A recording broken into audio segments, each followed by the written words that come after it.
Good evening, everyone. My name is Jeffrey Ewell, and I am the chairman of the North Reading Republican Town Committee. Welcome to the Opioid Crisis Forum. We are glad that you all took the time to come and see come this evening and hear about the problems our country faces with prescription opioid abuse and dependence. Many of us may know someone who struggles with this problem, and some of us are not even aware that we know them. In 2013, opioid overdoses and abuse cost the United States over $78 billion in addiction treatment, addiction-related health and care costs, criminal justice costs, and lost productivity. This economic cost pales in comparison to the loss of life and family unity. There has been a 41% rise in opioid-related deaths in Massachusetts alone in the last 3 years. I hope most of you were able to see the video of the bedroom in plain sight on the screen behind me. It is a powerful message of deceit and cover-up which begs for our attention. If you missed it, we will replay it at the end of the forum. If you'd like a copy of the video, please see me at the end. This evening, we are fortunate to have an outstanding panel of experts to enlighten us, teach us, and raise our awareness of the epidemic that faces our country in our own backyard. Please be sure to get the handout listing their credentials and expertise at the entrance. If you do not have one, I'm sure if you raise your hand, we'd be more than glad to make sure that you do. For this forum, we will have a short presentation from each panelist, and then we will open it up to question and answer.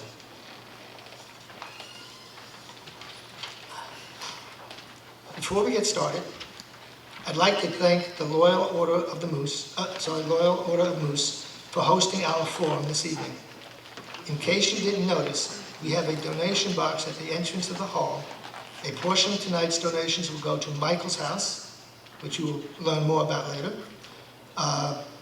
And a portion of it will go to charity that the Loyal Order Moose, I keep saying the Moose, I gotta get that right, will go to a charity called the Moose Heart Child City.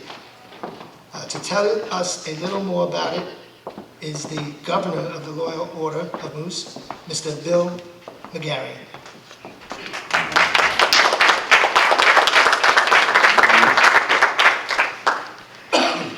Thank you for coming. We really appreciate it.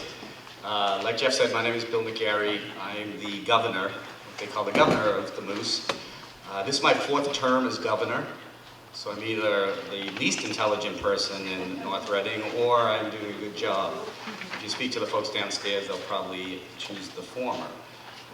We're very happy to host this, but at the same time disappointed in a way that we have to host an event like this, because nobody would foresee an issue like this taking hold in a town like North Reading and the surrounding towns. And the reason I say that is I'll give you a very brief history of me, and then talk a little bit, about 2 minutes, about the Moose, and give you an idea of what we do here and why it ties in so closely with the Opioid Crisis Forum. So I was born and brought up in Revere, still proud of that to this day, and was married, bought a home in Revere, and had 2 children. Growing up in Revere, I saw the town change a lot, from when I was a small child through the time I had my 2 kids. Just like a lot of towns do. A lot of towns in and around Boston have changed. Our town has changed. It got to the point where my wife and I felt that we wanted to move away. We wanted to move to a better school system. We wanted to get away from some of the bad influences, the drugs, the bad people, the things that we felt we couldn't protect our children from when they were away from home. So we chose North Reading because North Reading has a great school system, and we felt that it was a tightly knit community where we'd never have an issue to have to worry about any type of drug problem. Well, as my kids grew and went to school and came home and told stories about what happened outside of school, And by reading the transcript about needles being found in Clark Park and in Walmart parking lot, and in talking to the friends and neighbors that we met here about friends and family members stealing their prescription drugs, we knew that we couldn't run away from what we were trying to run away from. You can't run away from the drug problem because it's too widespread, and it's commendable to see folks like yourselves, North Reading Republican Town Committee, taking it head on. So instead of trying to continue to run from it, there is something to be said about you all trying to take it head on. So with that being said, let me tell you a little bit about the Moose. The Moose was established in 1888. Since then, there have been hundreds and hundreds of notable people who've been Moose members. I won't go through the whole list, but I always like to say at least 4 or 5. There was Rocky Marciano, Larry Bird, there was Henry Ford, if you're a NASCAR person, Tony Stewart, and also 4 US presidents. Probably to the delight of Jeff and Representative Jones, our current president is not a member of the Moose. The Moose was established as a men's social club, and it really did nothing for several years until 1912, when a gentleman by the name of James Davis became what they called the Supreme Governor. He was in charge of the entire 6 Moose lodges in the country. He later went on to become the Secretary of Labor under Warren Harding. He brought these 6 gentlemen together and decided that to survive as an organization, a social quarters or a social organization wasn't going to do it. So what he decided to propose is that they become a fraternal charitable organization. And when that was voted in unanimously, they decided to purchase 1,000 acres of land about 40 miles outside of Chicago, Illinois, where they built what they called Mooseheart. And what Mooseheart was a facility where orphans of members would be taken care of. That's where all of the funds, all of the profits, all of the fundraising went to build Mooseheart. Well, since 1912, 1913, when that was established, Mooseheart had its largest increase in membership in the Great Depression, where there were over 1,000 children there. And the children were orphaned because of war. They were orphaned sometimes because of the inability of families to take care of those children. And the Moose had grown by that point to where today there are 2,400 lodges in the United States, Great Britain, Canada, as well as Bermuda. And that represents, 1 million members, 1 million men, and 400,000 women, chapter members, which is what we call our auxiliary. The function of our Moose Lodges is to be a charitable organization. We hold fundraisers on a regular basis to support the American Diabetes Association, the Special Olympics. We support a program called Surf Safe, which teaches children how to be safe on the internet. However, our #1 charter is to support Mooseheart, the child city. Mooseheart is located just outside of Chicago, as I mentioned, and it has grown to be such a large campus that in the early 30s to late 40s, it actually is incorporated as a township. So if you were to go on Google Maps today, you can look at the buildings that comprise Mooseheart. Mooseheart is open to any child of any member who is being brought up in an environment that's not conducive to a healthy development. So as I mentioned before, in the past, it had to do a lot with war, it had to do a lot with finances. The majority of children who are at Mooseheart today are there because one or both parents are in prison due to some drug-related offense. The monies that we raise for Mooseheart go to take care of these children. We accept children from infancy all the way through high school. They have their own high school, they have their own medical system. Those children are allowed to live there from the time they're infants till they graduate high school at no cost to their parents for education, shelter, medical, being taken care of medically, anything that is a basic need for those children and above and beyond their basic needs. Arts, music, science, band. They have a very successful football team. That's all taken care of by the donations that are given to them by all of the Moose members across the country. So that's why this particular forum struck a tone with us when Jeff had asked us if it was something we'd be interested in hosting. The second reason is because it strikes close to home. In this hall that you're sitting in over the last several years, we've had multiple collations after funerals of family members or family friends of members who died because of their problems with alcohol, opioid use, and in some cases, suicide because of the fact that these people could not cope with their addictions. So it's something that comes close to our hearts. It's something that you may not hear a lot of if you're an in-town person. I know when I first moved here, the Moose was not the first place I thought of as a charity that did all that much good. But in learning more about it, I see that it really is. So, in closing, I won't take up your time. I know you have a lot of distinguished guests, a lot of information that you need to go through tonight. I'd just like to close by saying we're really honored by having the opportunity to play a very small part in helping you achieve the end goal, and that being, of course, is to minimize or eliminate the opioid crisis that we face. Thank you.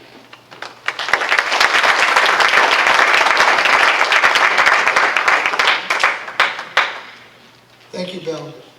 What a great cause. Help children. That's about one of the best causes that you could possibly ever endeavor. Please don't forget, if you can, to contribute to the box that we have at the entryway for the Moose. Now I'd like to introduce our distinguished panel. State Rep Brad Jones, Jr.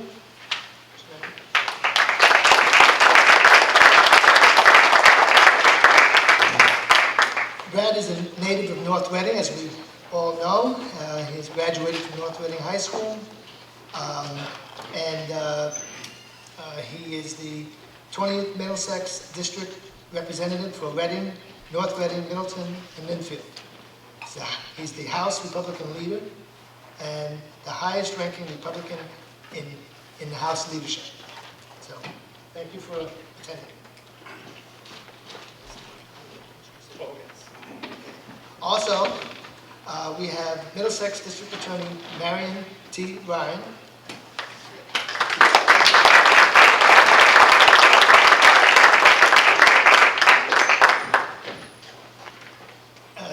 Attorney Ryan has 3 decades experience in prosecuting violent felons. She's the chair of the nonprofit group Middlesex Partnership for Youth, Leadership in Crime, which is in the Leadership in Crime Prevention. She leads workshops. In fact, I happen to had the fortunate opportunity to attend a senior presentation workshop that she did for the seniors of North Reading. Was it a week and a half ago? And she also, on these other workshops that she does, she deals with the dangers of prescription drugs, which obviously this is all about, teen dating violence, and anti-bullying and distracting driving, and many others. So thank you for attending. We have also Lieutenant Colonel Frank Hughes.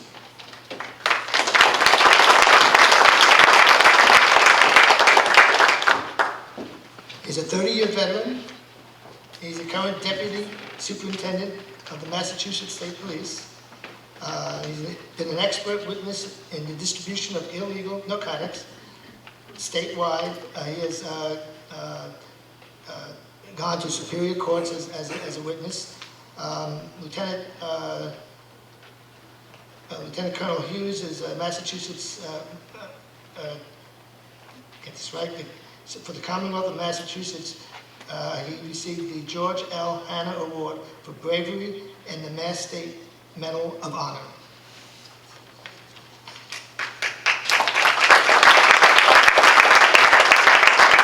We also have Dr. Richard Falzone.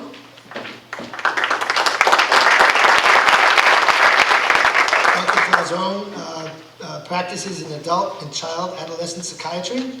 He's certified by the American Board of Addiction Medicine and staff psychiatrist at McLean Hospital, and he's a lecturer at psychiatry at Harvard Medical School. Also, I'd like to introduce Superintendent Mr. John Bernard.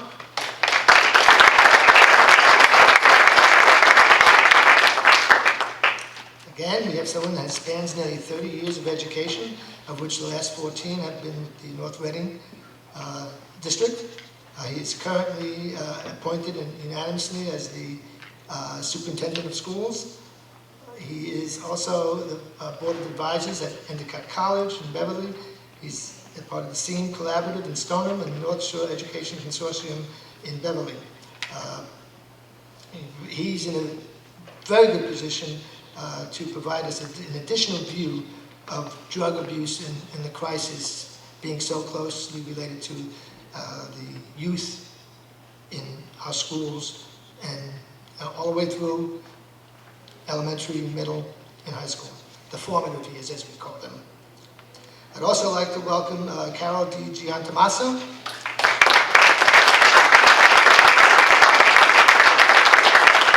She has 22 years of nursing experience. Currently works at surgical day and recovery area in a local hospital. She sees these problems every day. She's demonstrated personal side of how this epidemic can sneak into our lives like a thief in the night and change it forever. We have Mr. Dennis Sullivan.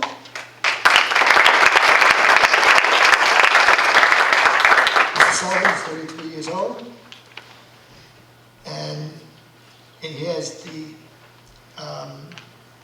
courageously overcome the demons of heroin. We celebrate he has been sober for 8 years until now.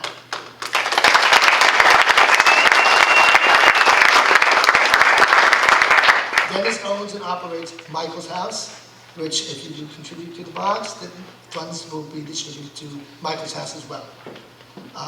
But he started that some years ago, and it's a 12-step process, and he'll kind of go through that and give you an idea of what he does. But he's done something unique. He's gone through the horror, and out of those ashes, he's stepped up, and he's doing something really good for a lot of people. So that is our panel.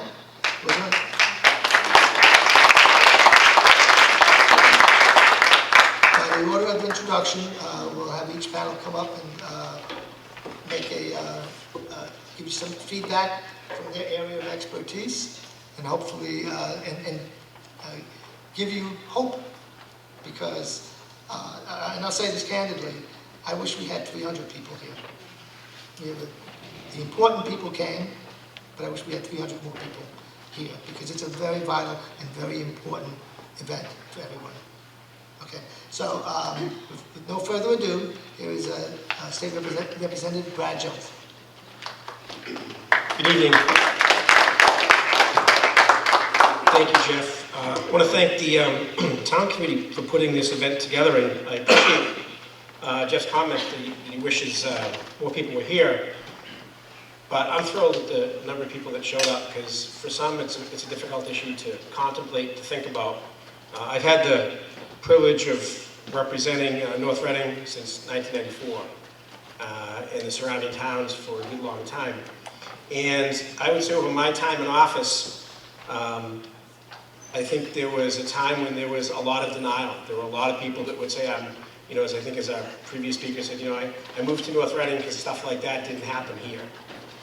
And unfortunately, that's not the case. This is truly an epidemic. It truly is everywhere. It affects everyone. And there's not probably a person in this room or a person I serve with who doesn't either know someone in their family or a friend of the family whose life hasn't been touched in a very, very negative and bad way. And for better or worse, having the opportunity to talk to the police chiefs in the towns I represent, get to know all too well that this is a real, serious, and ongoing issue in the community, and that there's no single one answer. And I'm certainly not an expert. In my job, you kind of get to be a jack of all trades and a master of none.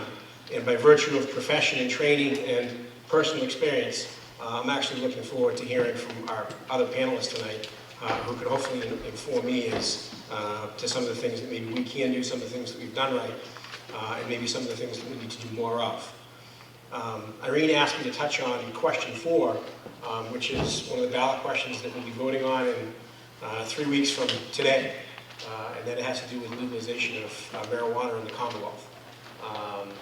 And interestingly enough, a group of my colleagues from the state senate who ran the spectrum philosophically went to Colorado, and some went out, absolutely opposed to the legalization of marijuana. Others went out with sort of an open mind, and others went out probably with a predisposition to think they would be in favor of it. and to a person, each one of them came back and said the ballot question that's on our ballot is the wrong thing to do. And that even if you contemplate the idea that legalizing marijuana may be the direction that you want to head and think where we should be in the Commonwealth, the question 4 is the wrong way to go about it. That is a message that is one of the messages I hope you leave with tonight. I think there are so many unanswered questions. It holds, I think, so many dangers for young people in our Commonwealth. And it's the kind of issue that I don't think we ought to be one of the first states to experiment on legalization. I think we ought to look and see what the experience is in other states. And all the data that I've seen coming from Colorado is either still to be determined or is bad from my perspective. So I would leave you with the idea that question 4 is something that you can potentially do something in the very, very near future. And I would urge each of you in this room and to convince your families and your friends that question 4 is not the way to go. And hopefully between now and the election, we'll be having a sort of an opinion piece in each of the newspapers in my district. It'll be going out soon. That being said, I think we've done a lot in the past year and a half in the Commonwealth. We passed one of the most far-reaching opioid bills to combat opioid addiction. And I think it was a bipartisan effort with the Attorney General, the Governor, the attorneys, everyone involved, everyone putting their perspectives and their training into the mix, if you will. And I think that obviously we still have a ways to go to see if it's going to make a difference. But we were the first in the nation to limit a prescription to 7 days. And even though the governor wanted to do a less of a time frame, we agreed on 7 days. That's the first in the nation. Now other states are starting to say we should follow what Massachusetts has done. The prescription monitoring program, which I think Lieutenant Colonel Hughes will talk a little about, is becoming more utilized so that people writing prescriptions need to go in there and check that and say, hey, has someone gotten 3, 4, 5, 6, 7 prescriptions for opioids? We should maybe check on that and see if that's the direction we should be heading. The number of beds, the treatment, the whole, I think, thought process around drugs, which before was if you were dealing in drugs, we need to lock you up and throw away the key. I think that is shown not to be the direction to go, and I think there's a lot of data out there that say that we need to be smarter and better about that. Certainly if you're trafficking and you're dealing, but if you're someone who's gotten addicted because maybe you had a sports injury, which is where I hear a lot of it from people around my district, they get a prescription, more than they need, they become addicted, and then they go down a path. A year and a half ago, I wrecked my ankle, I broke my ankle, and I had surgery on it, and I came home with a prescription for 60 Oxycontin, and I had no idea why I would need that many, and after a few, it's like the rest of them were gone and thrown away. But that's how the story started, with so many people who got addicted, and then fell into this trap of addiction, and ended up with bad outcomes. The other thing I want to touch on is that it really is scary how quickly it's evolving and changing out there. And every time we react to it legislatively, sometimes what will happen is there'll be one compound, one chemical changed, and all of a sudden something that was a substance that was illegal is now all of a sudden legal and more challenging for our law enforcement community to go after. We may have just read, I think it was in the Globe yesterday, about, we've been talking a lot in the video we watched, talked about fentanyl and how addictive and how dangerous that is. And now we're already being faced with sort of the next drug out there. It's called carfentanil. And it's very prevalent in Ohio, in western Kentucky, in the Midwest, and that's about 100 times more potent than fentanyl. And there was just a case in York, Maine over the weekend where someone OD'd on that, and they had to NORCAM the person 5 times to bring that person back from death. And the point, and I think the Lieutenant Colonel can touch on the fact that there are instances now where the state police have to deal with this. If you inhale it or you have a cut and you get in there, it's deadly. So this isn't the drug trade is evolving, and the element that would prey on young people and take advantage of them is obviously a heavy profit motive, and I think as you saw in the video, they don't care who gets hurt along the way. So nights like tonight are a first step for communities that may have thought that they were sort of walled communities, that these issues didn't exist. They sadly do exist. And we need to all be cognizant of the fact, and we need to all look for ways and ideas that we can contribute to solutions, because there's no one simple, easy answer that is the right thing in every case. So, I'm going to turn it over to the district attorney. I appreciate you all being here. I appreciate our panelists here. I look forward to learning as much from them as you do from them tonight too. Thank you.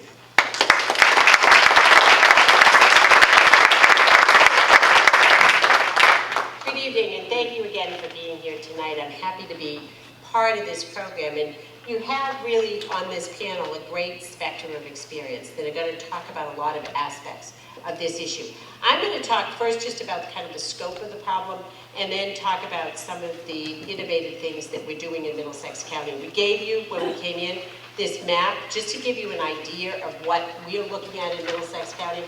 That map is Middlesex County, the 54 cities and towns that make up Middlesex County. We are diverse in every possible way.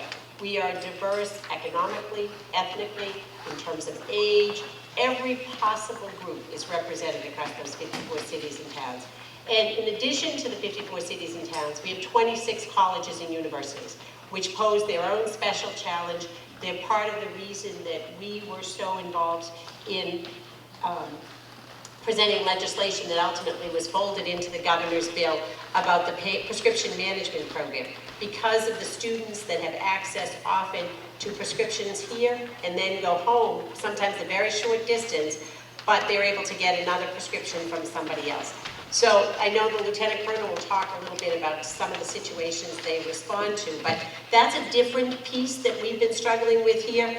But you'll see what is unique, keeping in mind that diversity. If you look at our 54 cities and towns, you will see that virtually every one of them has experienced at least one fatal overdose over the past 4 years. It also gives you, if you look at the legend in the lower left-hand corner, some sense of the way this problem has grown. In 2012, I first saw that we had had 65 opiate overdose deaths across Middlesex County. That was a dramatic increase from 2011. That was when we first started to say, what's happening, what's coming in here. As a result of that, we formed across the county hospital-based task forces, putting all of our efforts originate out of hospitals, because this really is a public safety and a public health issue. And we wanted to emphasize that by bringing people together in a hospital. But if you look at 2012, 65 was alarming. Today is October 18th. As of last Friday, we had 192 deaths. So keeping in mind, first of all, the personal piece of this, which is that every one of those marks you see on this map is someone's son or daughter, somebody's mother or father, brother or sister.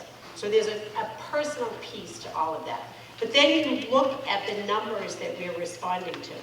And we have tried to take a very multi-pronged approach, which includes all of the prevention efforts, the NORCAM, the prevention boxes, the enforcement piece. But what we've really focused on is the pieces of this issue that people don't think about. And I want to talk quickly about 3 of those. One is, we have across Middlesex County 8 birthing hospitals. They vary greatly in terms of the demographic they serve and the size of their labor and delivery departments. But every one of those hospitals is delivering at least one substance-exposed baby per month. Some are delivering many. So there are really two pieces to that. One is, there is number one, and this is an issue that we as a Commonwealth have to be thinking about in terms of all the things that we're doing and how this problem is going to occur. If we could stop opioids today, if we magically could somehow stop that, we have years, probably a generation, of problem to address. It takes resources, it takes time, it takes talent, and it takes money. So just to give you an example of the numbers we're talking about here, for every substance-exposed newborn, the contrast is this. For a woman who goes into the hospital and delivers a healthy baby, stays the normal 2 nights in the hospital, and goes home with her baby, right? What everybody hopes for. That event, from beginning to end, costs about $4,000. That's the care of the mother, care of the baby, out the door, $4,000. For a substance-exposed newborn who needs to remain in the hospital, usually somewhere between 16 and 21 days, the cost of that infant's care ranges somewhere between $69,000 and $95,000. That's for the time from birth to their leaving the hospital. That's not talking about the human cost of the withdrawal. That's not talking about any of that. It's not looking to the piece which is what kind of needs does that child leave the hospital with? Educational needs and health needs. And we're going to be providing for those for a number of years. So we focused a lot of our emphasis on treatment, on our birthing hospitals, on pregnant and new mothers.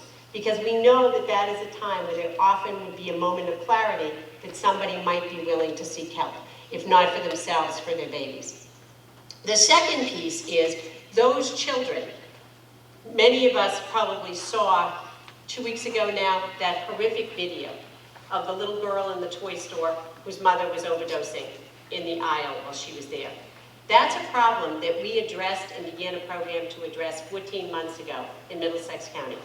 And that was because we continue to see situations where adults were overdosing in the presence of children. And there's so many pieces of that, because typically what it would involve is somebody overdosing in a house, a 911 response, a child seeing all of that, a child going off to school the next day. So we as adults, myself as a prosecutor, as a mother, you look at those pieces and you know a number of things. First of all, you know the trauma that child has been through. You know the loss of that parent. You know that before that event where there's the overdose, for some period of time before that day or night, that child was living in a home where drug use was normalized. The overdose is not the first time there were ever drugs in the house. We also know that every piece of research tells us there's some genetic component in addiction. And then we look forward to kids with this loss often being uprooted and placed somewhere else, and the kind of experimentation that follows when kids get a little bit older. And you cannot be surprised that in 5, 7, 10 years, we're seeing those children who are now teenagers or young adults somehow caught up in the process themselves. Whether they become victims, whether they fall into addiction themselves, whether they become someone who's in trouble in court. So how did we reverse that? In Middlesex County, these task force brought together people who could do that, and we created our Project CARE, which you might have seen got a lot of coverage after that video, because it's a first in the country program, where we have a mental health professionals who are available 24/7. We have trained our first responders. When our first responders, our police, fire, and ambulance personnel go in to an overdose and they see a child there, they contact the Department of Children and Families, and then they reach out to those mental health providers who within 24 hours have a service plan available for those children. Whether it is, and what we've offered includes things like art and play therapy for the 3- and 4-year-olds who can't maybe articulate what they've seen, but know that loss, or traditional talk therapy for the older kids. That mental health professional also, obviously with the family's permission, is acting as a liaison for the schools, for the daycare centers, so that people understand what these children have been through. We can do better, and we are doing better in Middlesex County for children than that they should go to school the next morning half asleep and traumatized by something that happened the night before when no one else knows what they've been through. So we have seen already the kind of difference that that's making for children. At the other end of the spectrum, a group that we don't think about, and one of the things that, as you heard a little bit earlier, we spend a lot of time out in the community talking about is the other unintended victims of this epidemic are those at the other end of the age spectrum, the grandparents. We have grandparents who are suffering on any number of levels. Number one, because they're often in a position where they have someone with a substance disorder, whether it be an adult child or grandchild, who's now back living with them. That situation may become violent physically, it may become coercive, whether it's for money, whether it's for prescriptions. You know, as you heard Representative Jones mention, that bottle of 50 or 60 pills, opioid painkillers are selling for $1 a milligram now on the street. You have a 50 milligram pill, it's the same thing as having a $50 bill. So we have adults that are being threatened and coerced to give up either more money for drugs from their income or give up their pills. They also can fall victim to, and we see this repeatedly, somebody in the family who's using those pills, so they're not really getting what they expected to get. One of our other partnerships has been with veterinarians, because we discovered that, for instance, fentanyl, which is now a very popular street drug, is a drug that's often prescribed by veterinarians for cats and dogs after they have some kind of surgery. We had grandparents reporting to us that their beloved pets weren't getting better because they had somebody in their family who was taking the cat or dog's fentanyl, replacing it with aspirin or Tic Tac or something else that was not caring for the dog. So that's a piece. And then the third piece for grandparents is, we have in Massachusetts today 34,000 children who are in the care of their grandparents. They're being raised by their grandparents. And you heard a little bit about the Moose and the Heartland and how many of us would think those children are there because of illness or accident. But 80% of those kids, or a full 30,000, are being raised by their grandparents because of addiction. Either their parents have surrendered them to be raised by their grandparents, or their parents have succumbed to an overdose. And that ranges. You know, in Middlesex County, we're very fortunate. Our population of seniors, which in Massachusetts is anyone over the age of 60, is 10% higher than the rest of the state, which is already high. That's a great thing, because that means that our senior citizens are aging in place in their communities. But it also means that we have those substance-exposed newborns that I talked about. They are sometimes being released from the hospital to their 72-year-old grandmother. That is not how most 72-year-olds plan to spend the next 10 years. Or you have the 10 and 12-year-old who are suddenly going to live with their 82-year-old grandmother. And that is the reality. We are, again, fortunate in Middlesex County that the overwhelming number of children who are left orphaned by an overdose do not go into foster care. They go into care of a family member. And that's most often their grandparents. It's hard to be a 12-year-old being raised by your 85-year-old grandmother. It's hard to be an 85-year-old raising a 12-year-old. So we've offered through our grandparent program a number of services for seniors, both how to protect themselves, how to get help, and what the resources are for grandparents raising kids. So that's just kind of some of the different pieces. This is a problem that touches all of us. Even if you don't know someone who's suffering from addiction, you are in some way being impacted by so many of those other things. You're in a school where there are children in this situation. You know somebody who's a grandparent who's raising their grandchildren.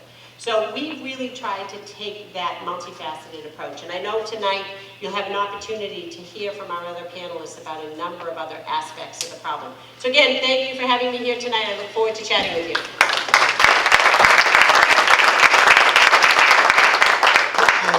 I would like to take this opportunity to recognize, two individuals in the audience. Chairman Bob Masseri from the North Reading Board of Selectmen, Senior. And State Senator Bushtar.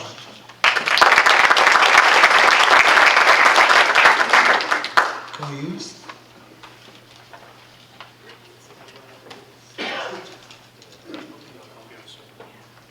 Good evening. I'm thrilled to be here tonight. Just so you know, my children are all graduates from the North Reading Public School System. I want to thank Mr. Bernard for his great leadership in the schools. And they couldn't speak more highly about how the kids turned out. I'm thrilled. What I want to talk a little bit about tonight is the law enforcement aspect of this problem. And right off the bat, I want to say it's going to be a very hard, it's a very hard act to follow, following DA Ryan. She really hit it right on the head in the different programs that she has going on throughout the county. We have about 15 troopers assigned to every district attorney's office in the state. I know a lot of you people don't probably know that, but we have about 700 to 800 state police detectives across the state that do a variety of different missions, from Homeland Security, Joint Terrorism Task Forces, to homicide units. Every district attorney's office has a homicide unit that troopers are assigned to that go out and they investigate the unintended deaths that they see every day. Anytime someone dies in an area that isn't a hospital or isn't under doctor's care, the death has to be investigated by the district attorney's office and the troopers assigned to it. So I'm going to talk a little bit about the stats that we see. The DA talked a little bit about it. I'll touch on that. I'll talk a little bit about how drugs are being sold and the issue across the street, how they're done. My background, basically for 15 years I did gang work in every urban area in the state. I bought undercover drugs, I wrote search warrants, I did a number of different things, participated in wiretaps, anything you can think about when it comes to enforcement of drugs, I've touched upon it. This problem has never been, in my 31 years as a state trooper, I've never seen it worse. And basically, it's come down to the availability of it, the cost of it, and the fentanyl issue, okay? And I think you'll hear that from the doctor and Michael later. Fentanyl has thrown a completely different curveball into this whole problem. Law enforcement is not the answer. I'm going to tell you right now, we're not going to arrest our way out of this problem, okay? It's not. We're just a small part of the solution that's going on. It's slideshow, and I think we'll be all set on the top there.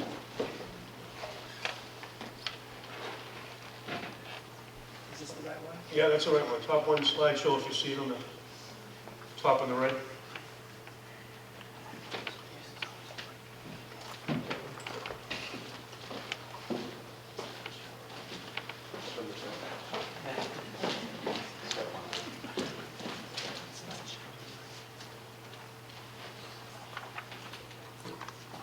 So what I'm going to talk a little bit about the stats that we've seen with the unintended deaths, the breakdown in demographics on what we're seeing.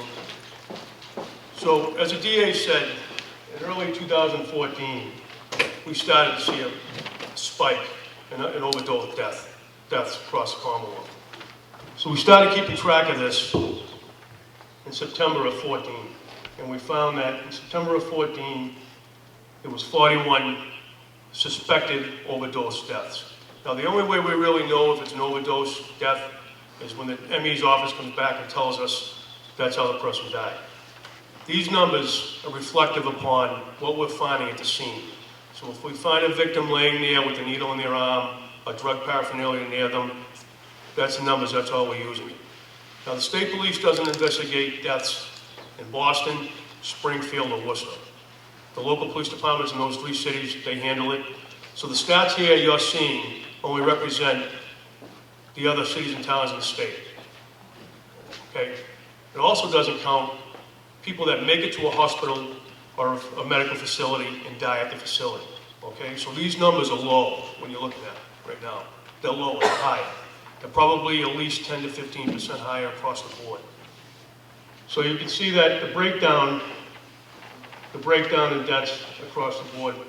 And again, we've only been doing this for about 2.5 years now. Next slide, please. Just arrow down.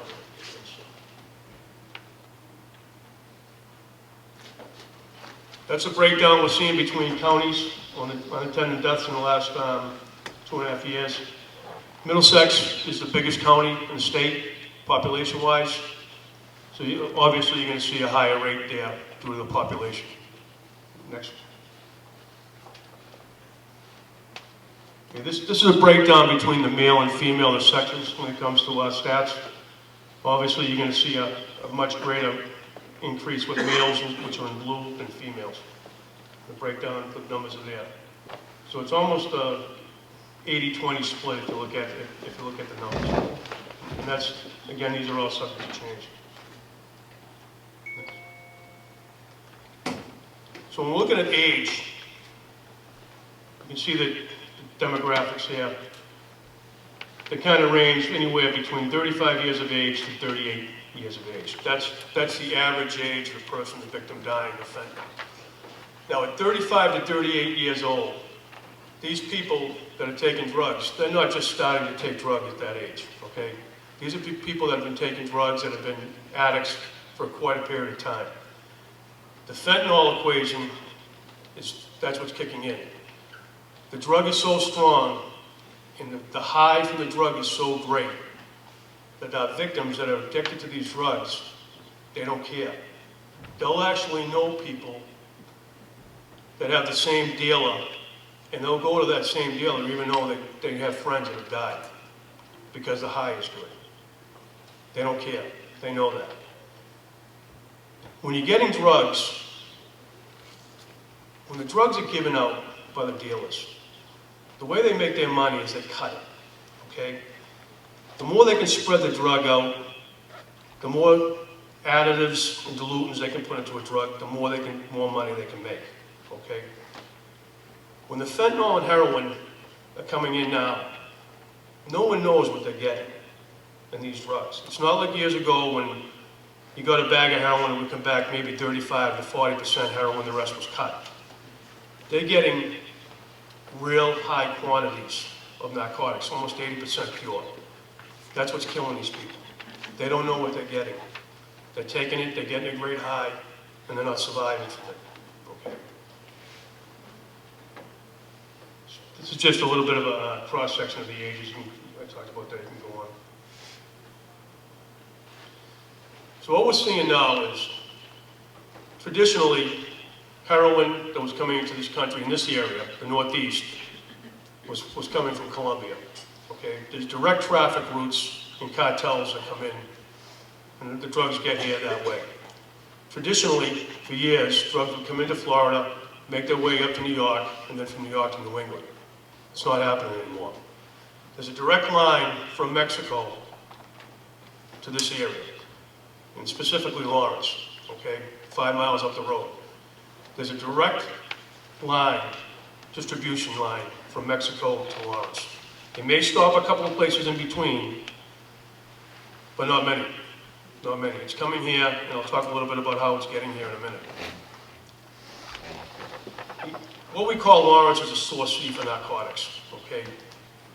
People go to the area because it's accessible and the price is cheaper. Anytime you can go to a source city for narcotics, you're going to get that drug at a lower rate. You're going to pay less for it. So for a number of years I worked in Lawrence, almost 10 years I worked in Lawrence doing drug cases, gang cases. It wasn't unusual for us to see people from upstate Maine and Vermont coming to Lawrence to buy their drugs. The same bag of heroin that they would buy for $3 or $4 in Lawrence, they could sell that bag themselves for $25 in Maine or in Vermont or upstate New Hampshire. So it would be worth it for them to come down and get it. For us, it was easy because we'd be able to pick them off. We'd see them if they were out of state. There's certain behaviors that drug buyers are involved in. The meeting locations are the same.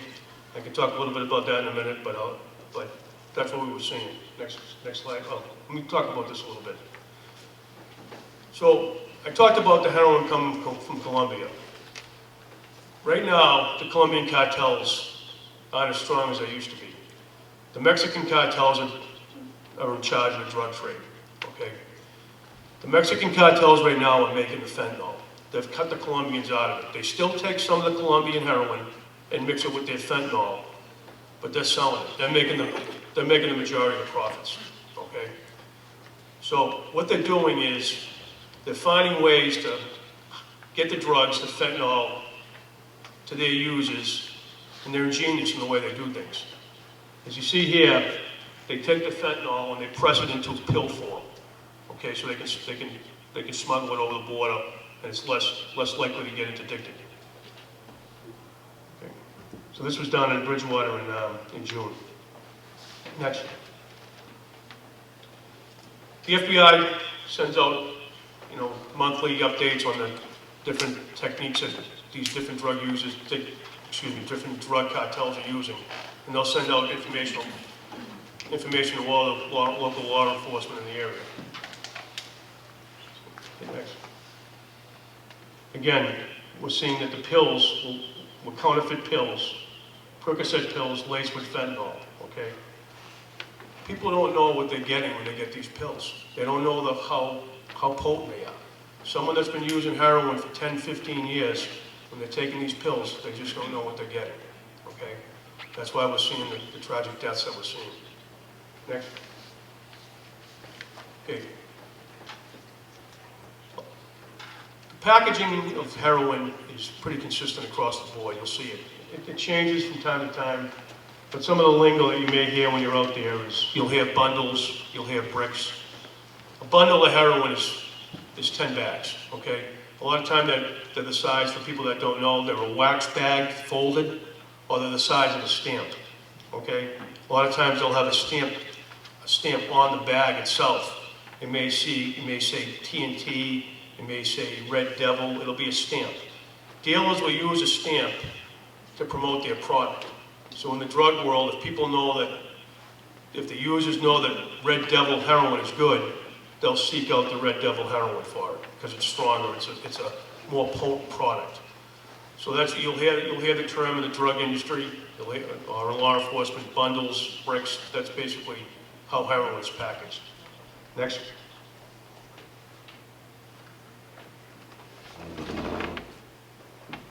Okay, I talked about that, a stack, 5 bundles, 50 bags. Next. What we're seeing now is what they call fingers of heroin.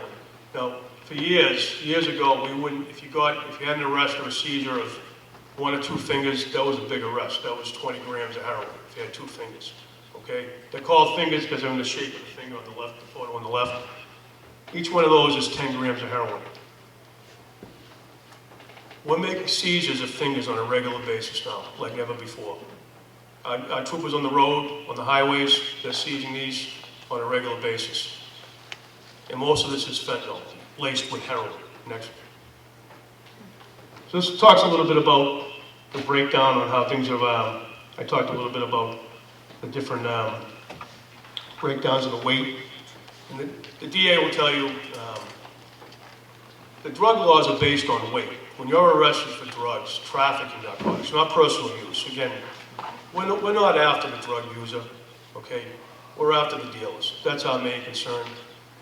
But it's an economic thing. It's supply and demand. If there's no demand, there's no supply. And the only way we get to the higher level echelons of the narcotics traffickers is to get people that are using the drugs to get intelligence from them, unfortunately. We don't know who the drug dealers are until we get the drug users, because they're the people that give up the drug dealers. That's how it works. We get our intelligence from them, and then we start a case on it. So I talked a little bit about the change in prices. You can see from this slide the different costs as you get further up into Colebrook, New Hampshire, Belfast, Maine, what a gram. Go back to the slide before, please. Okay, if you look at the gram cost on the bottom there, anywhere between $40 to $50 a gram. All right, that's around the Lawrence area, this area here. Go back up to the next slide again. Look at the cost in Belfast, Maine for a gram of heroin. $200. It's 4 times the amount. Okay, so because we are a source city for, a source state for New England, unfortunately, you're going to get people coming from all over the place to buy drugs in this state. Okay, it's just the way it is. Okay. So I want to talk a little bit about how we're handling the enforcement part of it. We really use a multi-level approach, multi-phase approach. We have street-level dealers that are out there. Generally, a street-level dealer can be anyone, could be someone that's addicted to drugs themselves, so they're selling the drugs just so they can support their habit. That happens quite a bit. They'll get hooked on it, they don't have a source of income, they can't keep a job, so they'll sell the drugs. They'll sell drugs just to be able to keep their habit up. Okay, that way they're not out robbing places, stealing from their parents, stealing from their loved ones. They're out there selling it just to make enough so they can get by and get the heroin themselves. Okay, the way we combat that is we have street-level drug units that work with the local police departments. We have 6 state police gang units across the state in every urban area of the state that works. And we go out and we attack it that way on the street. We go after the street-level dealers. These are the people that are on the corners selling the drugs. These are the people that are making the deliveries. Talk a little bit about how people buy drugs. If you go right now onto Route 28 North Reading, there is someone in a parking lot right now waiting for their drug dealer to show up. My right hand to God, that's happening right now, I can guarantee it. There's someone in a parking lot that called their dealer up and said, I need 5 bags of heroin, I'll meet you at the Walmart parking lot, and they'll sit there and wait. I've made over 500 arrests just doing this kind of thing. The buyer will get there first, they'll sit and wait, it's usually in the area of the parking lot where there's no one around. They'll have no business in the business that's there. They won't go into the Walmart. They'll park in an area where they can be seen, away from other vehicles, and they'll sit there and wait. The dealer will come in, drive right by them. They'll look at each other. The dealer will go around the lot. The buyer will follow them, and they'll go into another parking lot 15 minutes down the street, and they'll make the deal in the other parking lot. They move from one location to another just to see if the police follow them, okay? Everywhere. It's happening in every city and town. I'll guarantee it out here because it's so close to Lawrence. Straight shot, 28 goes right into Lawrence. It's happening. Police can't be everywhere. They're smart. They know what they're doing. The buyers are smart. They want their product. The dealers are smart. They know what to look for from the police. They see it. That's how it's happening. That's how the deals are happening. Some smarter dealers are actually making home deliveries. They'll go to their house and make the delivery there because they know where you live then. So if you're going to decide to rat them out, there can be retribution that way, okay? They'll do it that way. So there's different ways they do it. So that's how we kind of handle it on the street level. Then we have large to mid-level drug trafficking operations. And we have troopers assigned to DA Ryan's office. We have 10 troopers inside there doing narcotics work with her ADAs. They'll go out and they'll look at major dealers in the area and they'll focus on them. There may be a wiretap investigation where we can have enough evidence to get up on their phones and listen to them, and we'll attack them that way. It's almost, the best way I can kind of describe it from the trafficking level is that these organizations actually have dispatches. You'll call a number and you'll speak to your dealer, and he may have 5, 6, 7, 8 people out on the road with drugs in their vehicles selling drugs. So you'll call them up or her up and you'll say, I need this. They'll get on the phone, they'll call their guy in the area, and he'll go and make the deal all day long, from 7 o'clock in the morning to 11 o'clock at night. Well, they're just being dispatched out there. That's how it works. Okay. So that's some of the, next slide. Then we have large-scale trafficking operations that are actually going after the cartels, direct cartel links. We have troopers assigned to high-intensity drug trafficking areas like Worcester. We have cross-border initiatives. We have people assigned to the DEA financial investigative team going after their money. That's a huge way to get them. They have to be able to hide their money. They can't hide it in banks because there's regulations in place that show if they put in $10,000 in a bank, it's going to show up. There has to be there's a U.S. Treasury report that has to be filled out. So they know that. They know that. So they keep the money on hand. This money gets transported in bulk back to Mexico. We'll make seizures $1, $2, $3, $4 million sometimes if we do it right. We have people in the DEA task forces, interdiction groups, and I think you can see them all there. We just started a new unit about 2.5 years ago up in Lawrence. It's a transportation drug unit, and what we do is we focus on major traffickers that we have information on. Some of these investigations may take a year, 2 years, but when we hit them, we're getting multi-kilos of cocaine, heroin, millions of dollars in seizures from it. That's how we're hurting them through the money. So, next slide. Talked a little bit about this. Mexicans right now are running the drug trafficking organizations, okay? It's coming up directly here, next. The Sinaloa cartel in Mexico, which is the largest cartel in the world right now. The largest cartel in the world right now. That's the area of control they have in Mexico. El Chapo, you all heard him, the guy that escaped from, he ran that. He ran that cartel. Okay, that's his cartel. He was part of that. That's the control they have there. They have their own problems down there between the cartels too. They're killing each other down there. Some of you might watch the Netflix Narcos. Has anyone seen? I don't know if anyone's seen that. That's a pretty good description of how things really worked, how things work at that level. Next.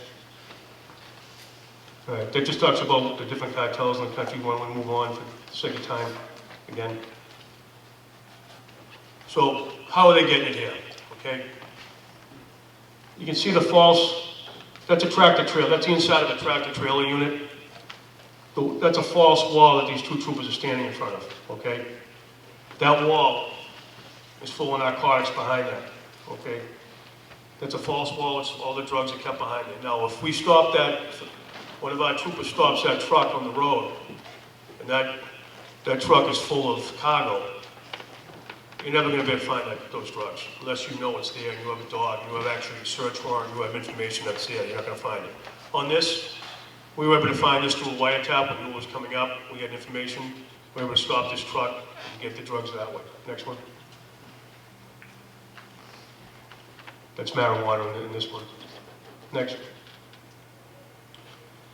This is one where they're using acetylene tanks, hauled out to put the drugs in. Again, marijuana. This is a better one. This is what we call, go to the next one. That's what we call, in Spanish it's called a clavo, a hide. Electronic hides in a motor vehicle. So the way it works is this. There's a connection that they have to make inside the car to open this compartment. Okay, it's an aftermarket device. So to make the connection, they might have to put the rear defrost on, they might have to put the left directional on and put their foot on the brake, and that'll automatically open the hide. Okay, it'll open up. And that's where they'll keep the drugs. So those people that I talked about that are going out, doing the deliveries every day, that's where they keep the stuff. It's right there. Or they put it in their mouth. Okay, so if they get stopped by the police, they swallow it. That happens quite a bit too. But that's generally how they're doing in these clavos or these hides that are in the car. And we have specialized training that our troopers go through to find these hides. It's amazing how they can do it. So that's a dashboard one. Next one. That's an airbag hide. Now you cannot tell the difference when you stop one of these, when you look at one of these. Unless you know it's there, you cannot tell that the aftermarket has been done to these vehicles. It's amazing. The scary part about it is it's just not drugs, it's guns too that they keep in these things. So when our officers are stopping these things on the road, you know, they can go up, they can do a cursory search of the vehicle if they feel they're in danger and there may be some kind of issue. They can search the car and they won't be able to find that. And they could be shot. So it's very dangerous doing this kind of work on the roads. Next. Again, that's a side hide inside the panel of the door. They hollow it out. And again, some of these are very sophisticated. They actually work on pistons. You'll actually hear the pistons move up and it'll open these hides. They'll spend somewhere between, depending on the sophistication of the hide, they can spend anywhere between $15,000 to $25,000 to have these hides put in their vehicles. So that's how they're getting the drugs around back and forth. That makes our job that much more difficult. And the other thing is, you know, we just can't search a car. You need probable cause to go to a car and search it. So that's how the drugs are getting around. I know I probably went a little long. I tried to touch on a little bit of bases, but we are doing what we can. It's a terrible issue. It's never been worse when it comes to right now people dying from this epidemic, and it is an epidemic. But I just want to thank you for having me here tonight. If there's any questions later, I'll be more than glad to answer them. Thank you very much.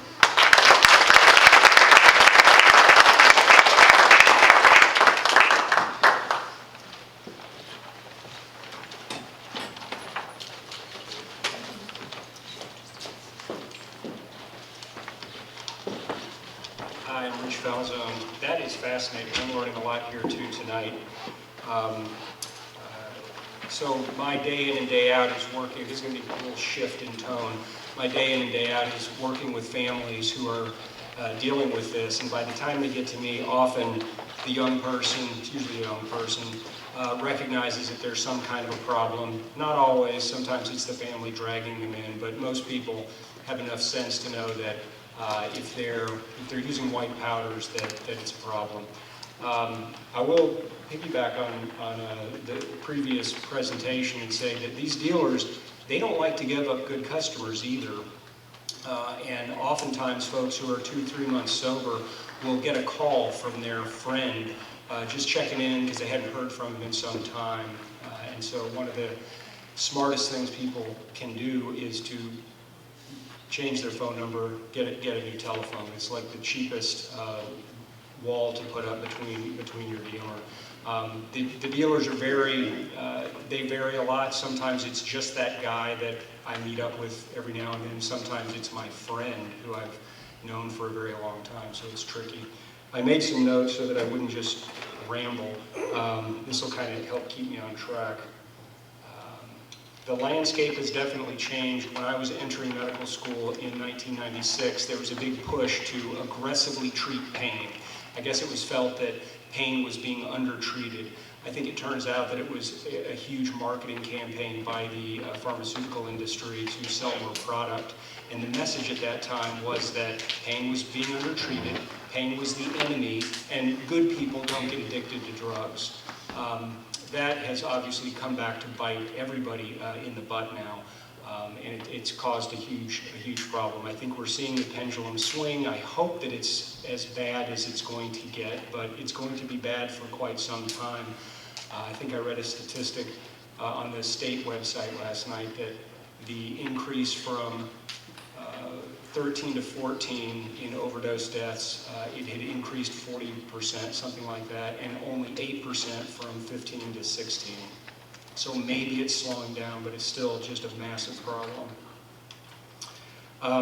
Fentanyl has definitely boosted lethality. Today I read an article that a parent forwarded to me from the Wall Street Journal showing the China connection, that lots of the precursors for fentanyl production are being shipped to Mexico, where they're then manufactured into fentanyl and mixed with heroin. But it's so China is a huge source of the products, and it's apparently fairly easy to make. It's a synthetic opiate. It's far cheaper and far more potent than plant-based heroin. And for an $800 investment, a chemist can produce about $800,000 worth of pills. Okay, away from the large scope down to more family level and what I actually do day in and day out. First, I tell parents and families it's a marathon, it's not a sprint. We can't unlearn behaviors, but we can learn alternative behaviors. That's true for the person suffering with a substance use disorder. That's also true for the family members. So it's vitally important that parents and families put their oxygen masks on first. Fear and loss of control in a situation often leads to anger. Rage happens. Families are in chaos. It's understandable. But raging is never helpful. And there are alternative ways of learning how to be with your loved one. CRAFT stands for Community Reinforcement and Family Training. And that's a program that was devised by Robert Myers and Jane Ellen Smith at the University of New Mexico. And it's designed to teach families how to influence their loved one, whether or not the loved one recognizes the problem or is willing to accept treatment. So it's very interesting. We know that these drugs affect very powerfully the neurochemistry. Well, it turns out that all of our neurochemistry is affected by our interactions with other people. And I think parents and family members often underestimate the impact that they can have. And very well-meaning, loving families and parents can often, because they're so scared, whenever we're really scared and our emotions go high, our thinking, our ability to think mindfully and broadly is diminished significantly. So there is a program for families, and if anybody here is struggling with a situation like that, I have some excellent resources, books, websites, things like that people can go to learn that.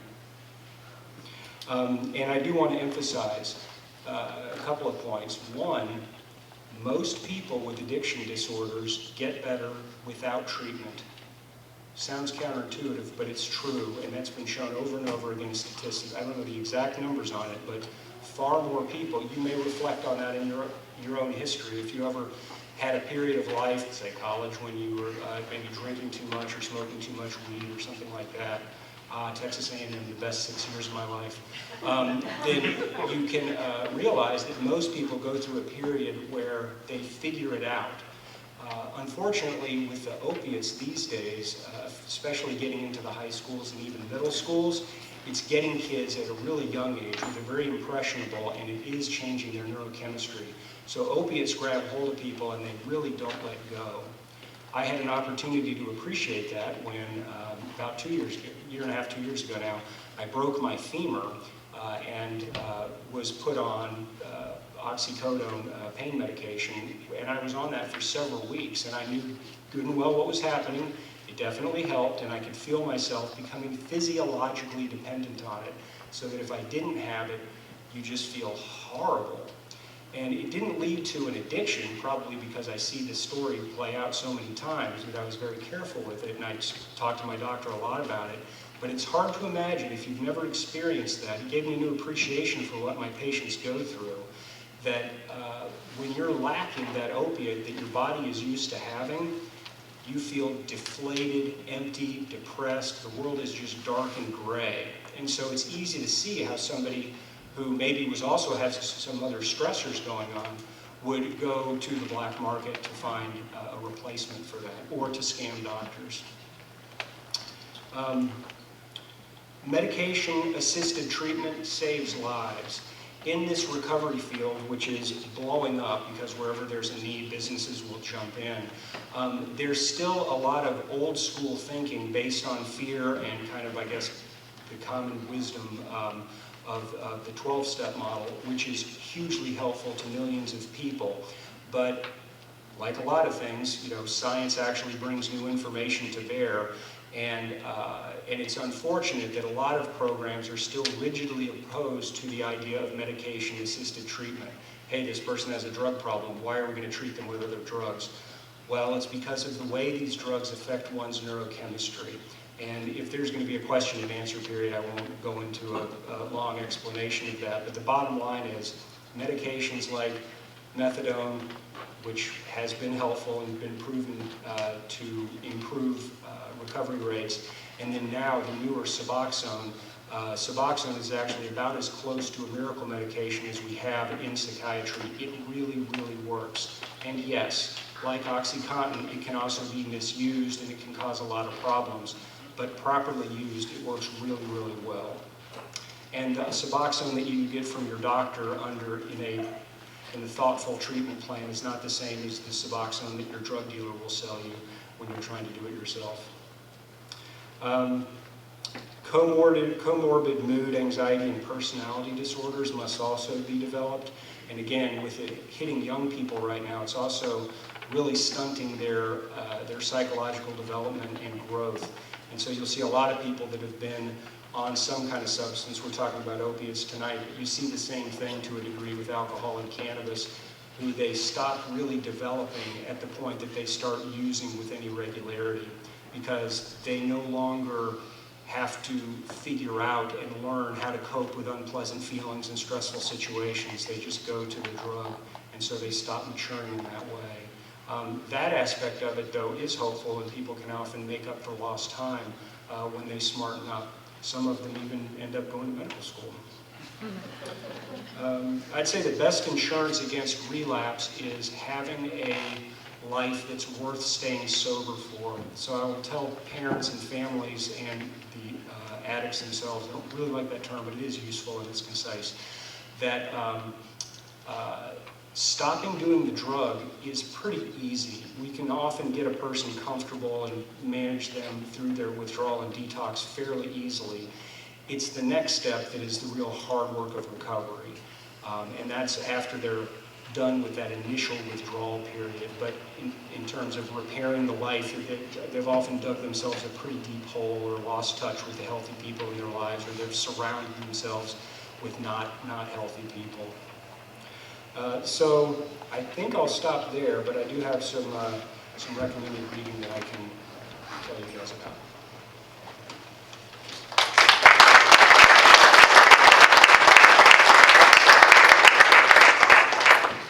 Superintendent Bernard? Good evening, everybody. So on behalf of the very vulnerable young people that I have the good fortune of working with every day, I want to thank the Republican Town Committee for hosting this tonight, and especially thank Irene for extending an invitation to me over the summer to participate. I think one of the things, I have a lot to say and a lot of things that I'd like to share with you that I see going on in the school department, and particularly for the parents in the audience to somewhat assure you, or maybe in some cases reassure you that that this issue, like a lot of other important issues, has my attention, has the attention of the school department, and we're doing, I think, some good work with the help of a lot of fine people to provide the young people in our schools with the education, with the skills that they will need to make good decisions about their quality of life. With the exception of Dennis, whom I met tonight, I've had the good fortune of meeting all of the other panelists and worked up, with some I've worked very closely, Mr. Hughes, 3 great kids that came through the high school when I was principal. And it's encouraging to me that folks would take, especially the district attorney. I think her presence here tonight really says an awful lot about her commitment to this problem. But all of the panelists, many of whom are local, to have made the time to come out tonight and share their thoughts with you and to partner with all of us here to address the very serious problem.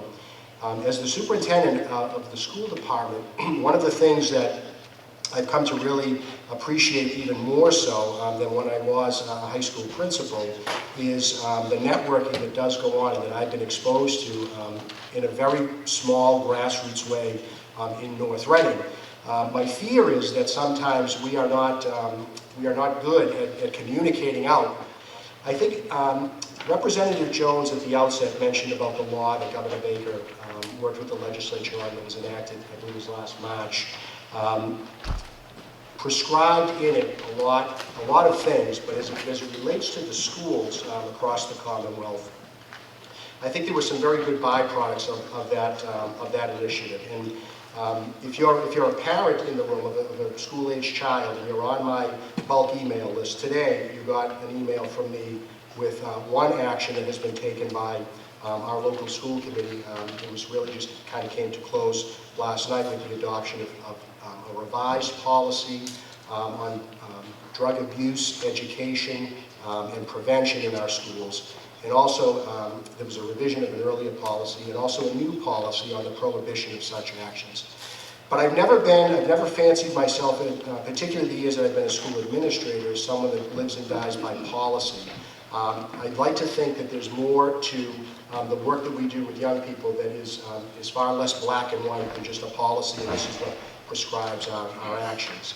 Instead, I think it's kind of those personal human interactions that we have with children that get us the farthest along in meeting our goals. And that's what I'd really like to focus on with you tonight. But the policy implementation and the adoption of those related policies is an important piece, because I do think we can use those as educational tools with the young people with whom we work in our schools. Another interesting byproduct of the recent law is about what's called SBIRT. It's an acronym, SBIRT, S-B-I-R-T, and it stands for Screening, Brief Intervention, and Referral for Treatment. School districts across the Commonwealth in September of 2017 will be required to conduct these screenings with 2 grades of students across the school district at a minimum. And I think that's a good thing. These are kind of trust-building conversations that trained professionals will be having with young people in our schools. It's looking more and more likely it will be at one grade level at the middle school level and 1 grade level at the high school level to have a conversation with a trusted adult, and in our community, 2 grades of students would probably be somewhere in the area of 350 to 400 students. And depending upon those conversations, which follow a very guided protocol, make recommendations to families about whether or not there might be something of concern. On the surface, it may look a little bit as a bit of a checklist, and I think I would want to caution people that that's not at all what it's intended to be. It's intended to be about engaging children in conversations and to help kind of gauge for them whether or not there might be something that needs further attention with the assistance of the family or some other professional. We also have a number of committees that are going on in our schools, some of which are very, very new, and I think are in part responsible for, kind of have been precipitated by this problem. I think from where I stand as the superintendent, we're less right now attuned to the fact that opioid issues are ever present in our schools. That's not, I want to be very quick to say that that does not mean, nor am I suggesting that there are not problems. I would be foolish to say so. But what I think our focus has been and will continue to be right now on the educational piece and working with those families who might fall prey to this particular epidemic. But I think we're really trying to look at this in a kind of a more proactive way as opposed to a responsive way or a reactive way. So because we have put together, I think, some good teams of people in some various subcommittees within our school department, I think we've been able to do a good job of providing students with kind of the educational component that I see as important in our schools. And I'd like to talk with you very specifically about a couple of those, just for your informational purposes. The first is we have a standing committee called PAUSE, P-A-U-S-E. It's the Public Awareness and Understanding of Social Education. And it really started out as a committee that was going to address bullying in our schools, but it's kind of morphed into much more. And it's centered around student health and wellness, because we started to see that there are a lot of tangents, a lot of tentacles to some of the problems that we see among our young people, and that if we can kind of combat them early, then we might be able to, avoid some sort of a larger problem. And the connection to, I think, what our focus is tonight on the opioid epidemic is if we can be engaging people at a young age, early on, before a larger problem comes about, then I think we're doing our job, and we're trying to help them to make those, as I said, healthy quality of life decisions.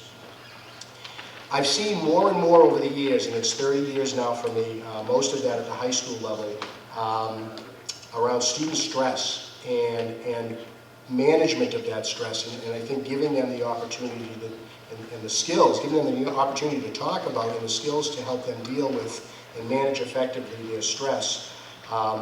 We very recently formed a subcommittee on social emotional learning and social emotional wellness. We are recognizing in our schools an awful lot of stress from children at a very young age all the way through high school for a variety of reasons.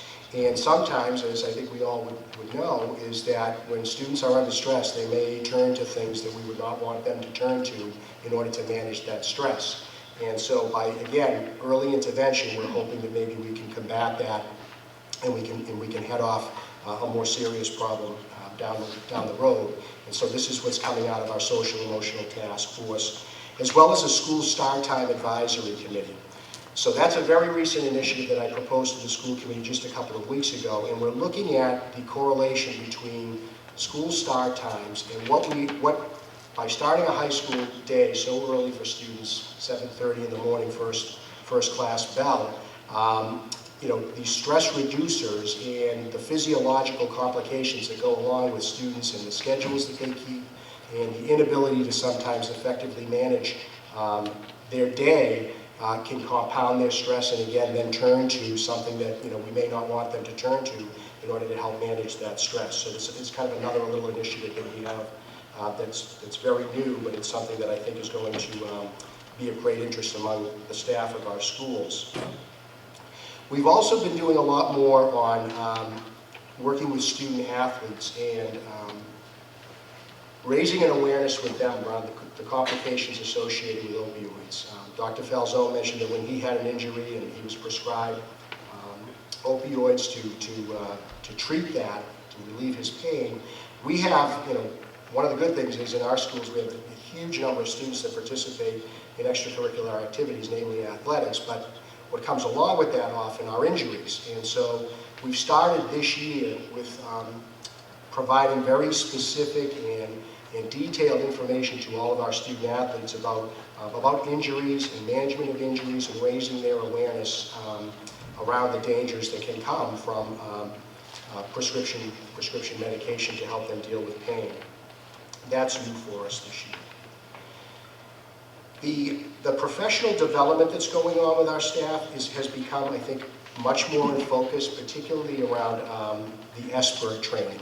All of our school nurses are currently engaged in professional development to help them become partners with guidance counselors to conduct the screenings that will need to take place starting in September. We're actually looking to pilot that this spring. We feel as though, as a school department, we have kind of a mechanism in place, if you will, and we have the information available for us to do this earlier. And so that's going to be something I'm going to be talking with the school committee about in the early winter of this year, and possibly doing some pilot work in the spring. Some of you may be aware that this community recently received a very sizable grant, the Drug-Free Communities Grant, to the tune of $625,000 to help work with the partners in this community to combat drug issues. It's not a grant to help with any treatment, but again, it's an education grant.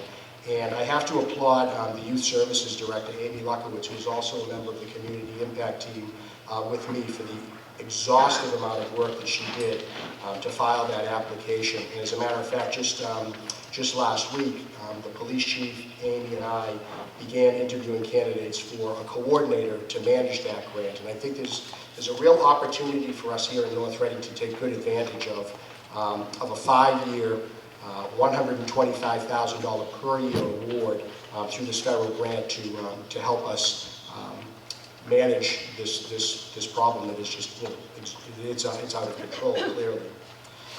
So in summary, for my role tonight, I would just call attention to these these bullet items that I'm just going to list off quickly. I use the professional development that we're engaging staff in to help them be more aware of the needs of children, the sharing of information, preparations for the coming school year with the expert training, which I think is a very critical piece to the recent law that had been passed in March of 2016, the work of the Community Impact Team, the Drug-Free Communities Grant, the school committee policies that I talked about earlier and that are posted on our district website and were disseminated just today across the school district, the expert training that's coming up, and we're also starting to explore a little bit about the possibility of NORCAM in our schools.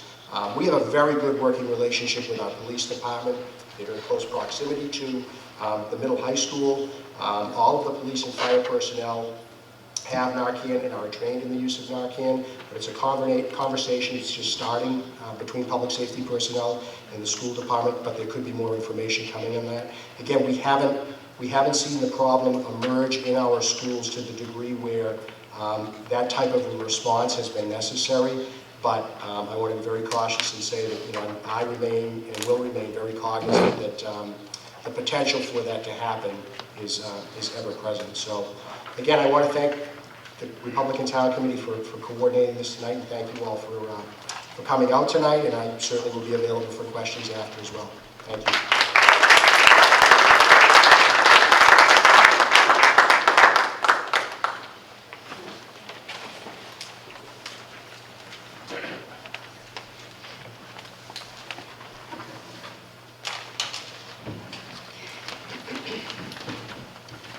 Good evening. My name is Carol, and I'd like to thank Leanne Gonzalez for inviting me here tonight. I spoke many years after I lost my son Michael in 2004 from an accidental heroin cocaine overdose. I, as well as Bill and Brad had mentioned, lived in Malden, and I wanted to move into a place, into a town, where it would be safe for my children to grow up. Not that this is not a safe town. This town is no different than any other town nowadays. There are drugs everywhere, and there were drugs here as well. When I was asked to speak, I wasn't going to. But the reason why I spoke so long and for so many years was that I wanted to save just one person and one parent from living the hell that I had lived for so many years. So,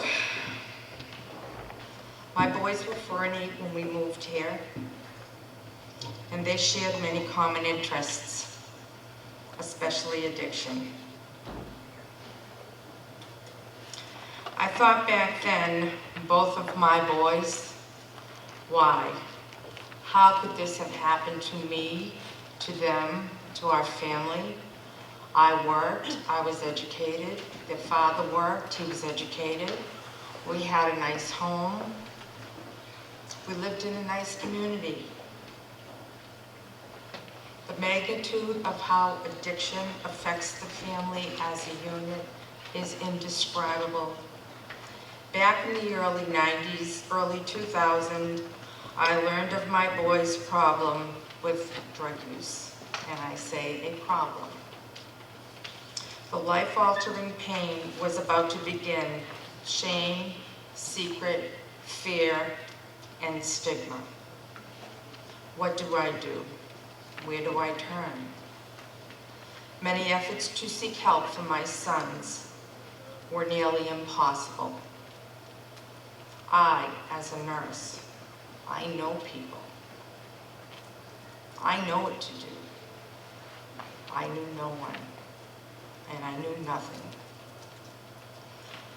How does a sick, drug-addicted call at 8 a.m. to see if there is a bed available?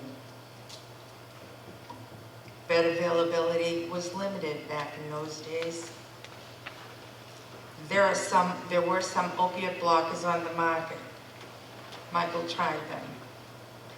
The stories are so many and so long. There aren't enough hours in this forum.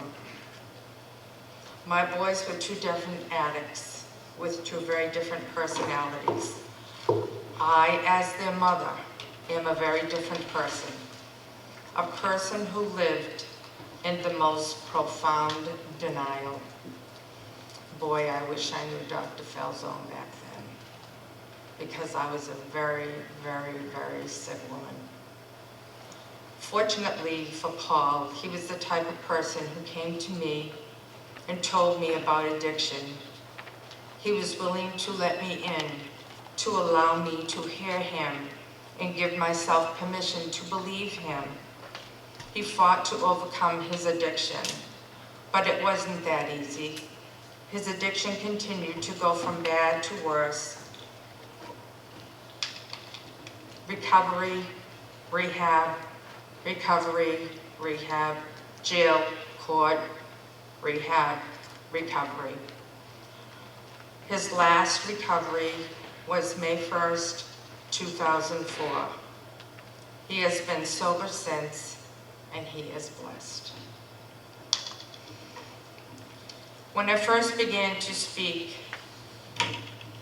because I was so unaware of the process of the disease and the denial of what my children were going through, I asked my son Paul if he would write something for me to read and kind of talk about Michael's life. And he did. And excuse me. And I'm going to try very hard to get through this. So the name of this is called Just for Fun. Mike D's spirit will last forever in the hearts of those who knew him. He had one of those infectious personalities. He was always the first to push his needs aside to address yours. I envied that about him. He grew up in North Reading, Mass, and was a rather talented athlete. He had the ability to push himself to his limit and achieve beyond his expectations. He had a passion for football and wrestling. He excelled in both. The thing about Mike was he loved people, and people loved him back. Some people have a couple of friends, some have few. Then there was Mike, who had just too many. It's hard not to buddy up with someone who is always smiling and joking. Then on the flip side, he was always there for those who needed him in a crisis. I can honestly say Mike had not a mean bone about him. He had many a girlfriend in his day. I recall girls calling him all night. The thing about Mike, he was always faithful in any relationship. Besides, he was too honest to get caught. He wasn't good at carrying a lie. His morals were strong and his confidence high. A lot of that had to do with the structure he was raised in. When I think about Mike's personality, I think easygoing,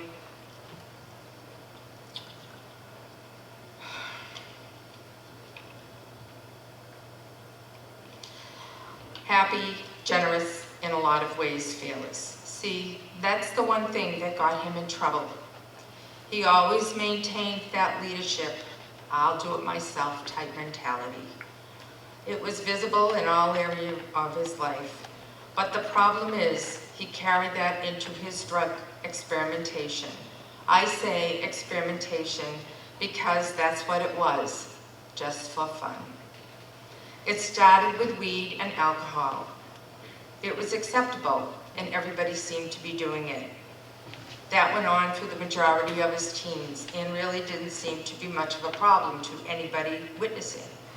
He went to college at Plymouth State and made even more friends. The parties got bigger, and that was when the progression began. Progression is one of the many symptoms of the disease of addiction. So Mike went to parties and stepped it up a notch. And instead of drinking, he decided to try cocaine. At that time, he had no idea of the hell to which he decided to take on. The instant in which he decided to merely try it, just for fun. After trying cocaine again on a later date, he started buying it. After buying it a few times, he started selling it. This is the progression to which I am referring to, but it doesn't end there. Now, Mike maintained that lifestyle, and outwardly, his life seemed okay. He didn't establish a dependency and would always recite that phrase, just for fun. As time went on, another level in his addiction was reached. OxyContin was everywhere, and everyone seemed to be doing it. It was a great thing to do on weekends. After trying it a few times, he began to buy them on a more frequent basis. Everything he would sell, eventually he would sell them to maintain the dependency he now developed. It is my experience and my belief that every time a person ingests a drug for other than medical purposes, they give up a small piece of their soul. Drugs tend to make sick people well and well people sick. At this stage in Mike's story, he was about half the person he started his life journey as. He would only smile half as much, had probably half the amount of friends, and began settling for half the life he really deserved. The sad part about the story is that it only got worse. He would soon to encounter the greatest battle of his life. Mike was thrown out of college and was thrown directly into life's realities.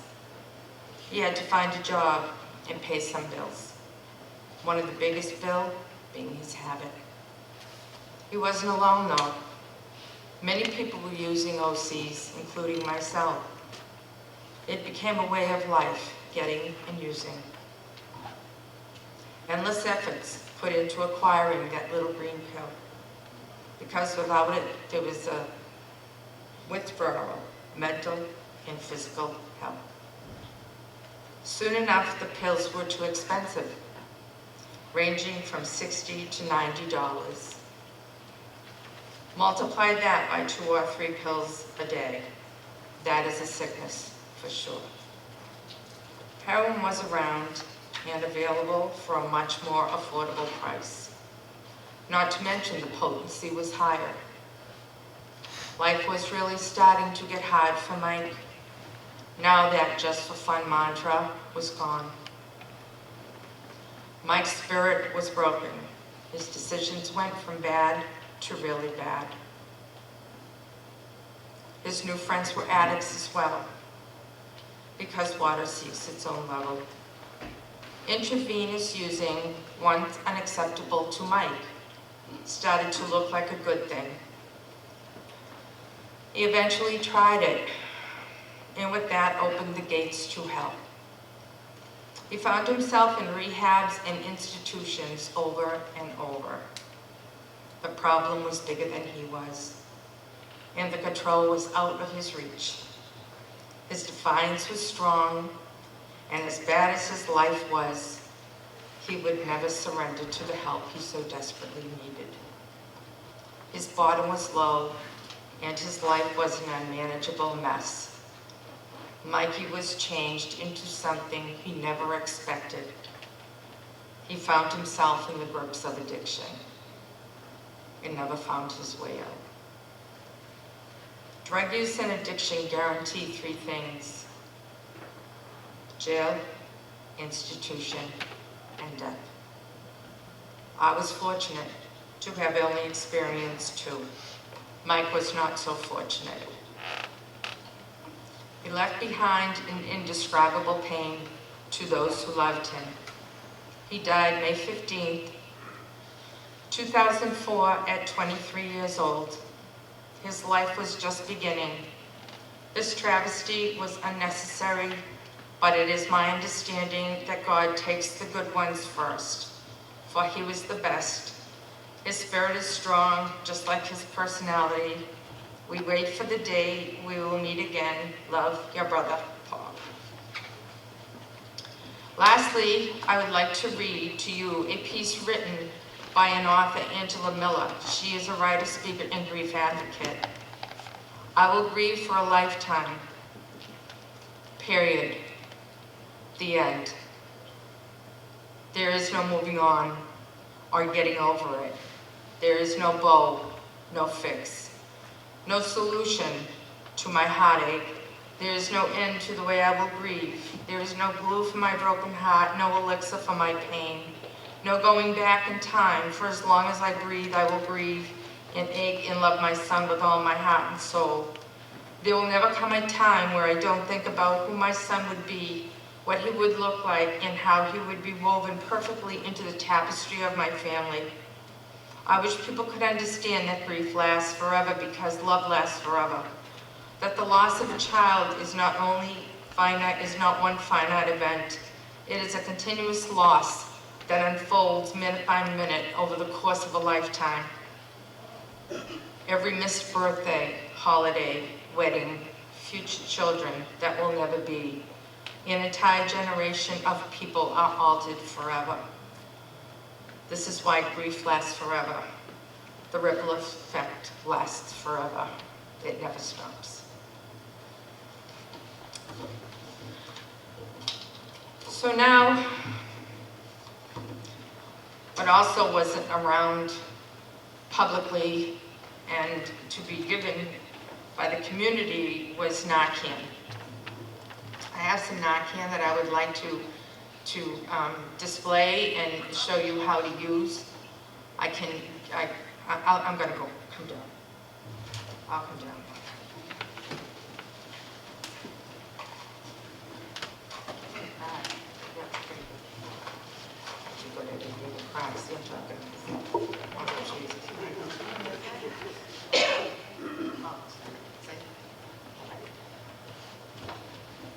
Okay, so I just printed out this, it's just a half a dozen here. I don't know why I just printed, since I had 6 little baggies there, that's why. So, just a quick little note that I made is, NORCAM is an opiate reversal. So if someone is gone down, they're not breathing, they're gurgling, they're blue, give NORCAM. You want to give some rescue breaths, that's very important.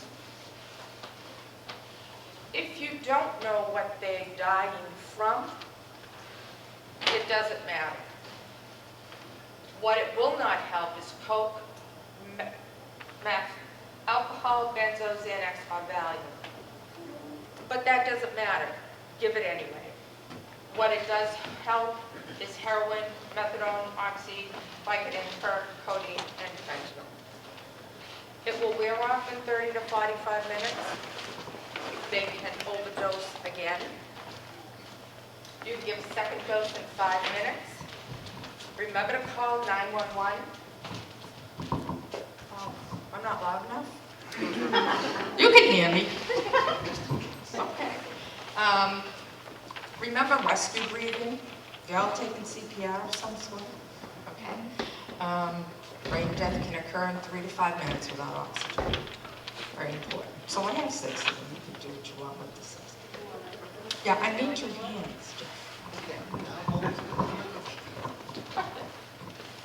Let me ask, could everyone hear her without the microphone? Okay.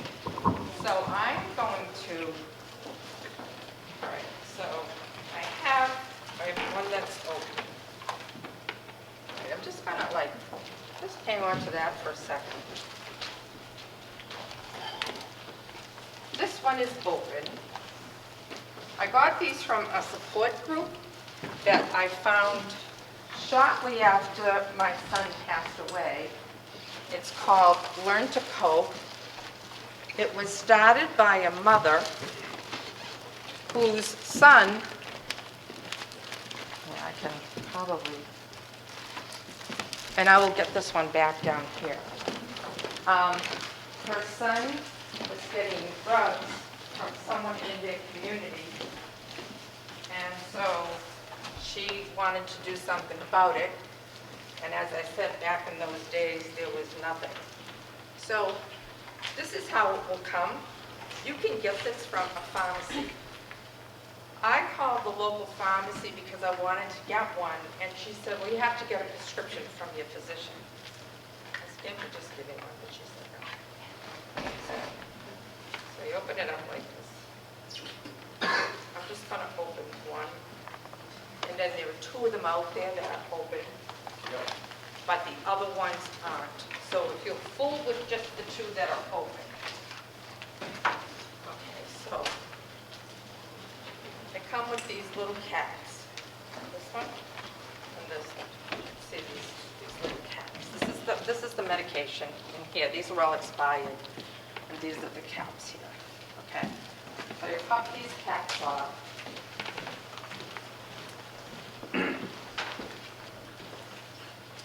Put this in here, and you're going to screw it on. Now this cap comes off. Just really a screw-in thing. This is given nasally. Give half of it in one side, the other half on the other side. If the patient does not respond, and that is frequently occurring, you're going to screw it on here. Then you're going to squirt it. Here, half of it. Here, the other half. If the patient doesn't respond, you can give a second dose in 5 minutes. Call 911. Don't be afraid. Everybody's protected by the Good Samaritan law. This is primarily for other people that are using with that person. So, okay. So this is open. You can take it apart and go with the one that's open. There's another one that's open. Okay.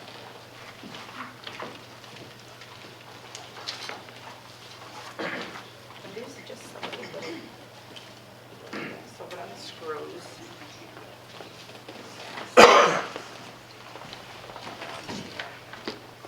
I just need 6. I ran out of ink. Hi, Michael. Are any of them going around? Yep. Yes.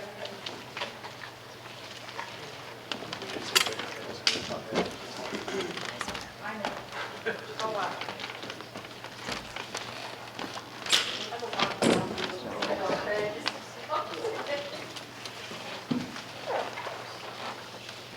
So these are the covers. Yeah, no, that's all right. You can just squirt it on. I'm good. I'll be bouncing around. So Learn to Cope. This is where I got all these. In one of the packets, there's all the information with Learn to Cope, the support group. I don't know if any of you have heard of Learn to Cope. You have. So this little group started by my friend Joanne Peterson from the South Shore. I would think she has 20 some odd chapters going now. Yeah, I have our information and I can give it to you. You can put it in the paper. All right, I'm done. Thank you. My turn.